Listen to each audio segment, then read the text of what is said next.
রাশিয়ার দুটি বৃহৎ তেল কোম্পানি রাষ্ট্রায়ত্ত রসনেফট ও বেসরকারি লুকায়েল এর ওপর যুক্তরাষ্ট্র নতুন নিষেধাজ্ঞা ঘোষণা করেছে। এর পরপরই বিশ্ববাজারে তেলের দাম হঠাৎ বেড়ে গেছে।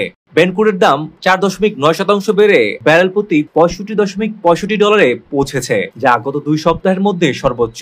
মার্কিন প্রেসিডেন্ট ডোনাল্ড ট্রাম্প ইউক্রেন যুদ্ধ শেষ করতে রুশ প্রেসিডেন্ট ভ্লাদিমির পুতিনের উপর চাপ বাড়াতেই এই পদক্ষেপ নিয়েছেন।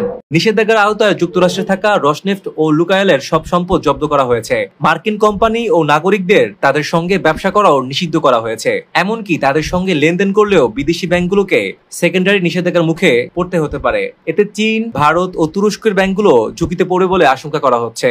রয়টার্স জানিয়েছে, ভারতের রিলায়েন্স ইন্ডাস্ট্রি রাশিয়া থেকে তেল আমদানি কমানোর প্রস্তুতি নিচ্ছে। অন্যদিকে ইউরোপীয় ইউনিয়নও রাশিয়ার তরল প্রাকৃতিক গ্যাস আমদানিতে নিষেধাজ্ঞা দিচ্ছে। ওভাল অফিসে সাংবাদিকদের সঙ্গে আলাপকালে প্রেসিডেন্ট ট্রাম্প বলেন, এগুলো খুব বড় নিষেধাজ্ঞা, আশা করি যুদ্ধ দ্রুত শেষ হবে। বিশ্লেষকদের মতে জুলাইয়ের পর এটি তেলের দাম সবচেয়ে বেশি